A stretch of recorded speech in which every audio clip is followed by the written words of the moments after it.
આજે આપણે નીકળી ગયા છીએ વાડીએ જવા માટે. શોરૂમે નથી જવાનું કારણ કે હોળી ધૂળેટીના કારણે કારીગરો નથી, તો ટ્રેક્ટર છે એ બધા સર્વિસ કરાવવાના છે. અંકલેશ્વર શોરૂમેથી આપણા મિકેનિકને બોલાવી લીધા છે અને એની પાસે બધા ટ્રેક્ટર વ્યવસ્થિત સર્વિસ કરાવવાના છે, કારણ કે હોળીમાં અને દિવાળીમાં 10-10 દિવસ મશીન બંધ હોય છે, બાકી મશીન બંધ હોતા નથી. એટલે વ્યવસ્થિત સર્વિસ ન થાય, ટાઈમે થાય નહીં.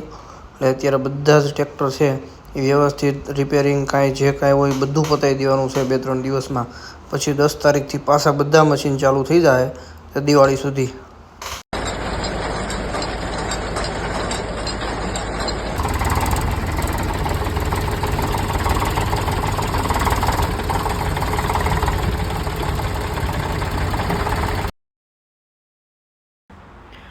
જો આ ઓઇલ ફિલ્ટર ખોલે છે, ઓઇલ ફિલ્ટર કાઢવાના, ડીઝલ ફિલ્ટર અને ઓઇલ, આ બધું વસ્તુ કાઢીને બધું ચેન્જ કરવાનું છે.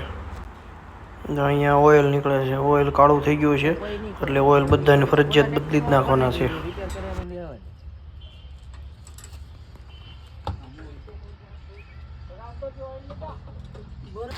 આ નવું ઓઇલ ફિલ્ટર નાખે છે, જૂનું કાઢી નાખ્યું, નવું ફિટિંગ કરી દેવાનું. આ જે છે એ એર ક્લીનર સાફ કરે છે. એર ક્લીનરમાં ધૂળના કારણે એમાં નીચે ધૂળ જામી ગઈ હોય છે.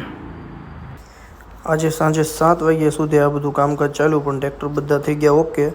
અને પછી આપણે હવે નીકળી જઈશું ઘરે જવા માટે. સુરતમાં કોઈને બોરિંગ કરાવવું હોય તો નીચે કોન્ટેક નંબર આપેલો છે.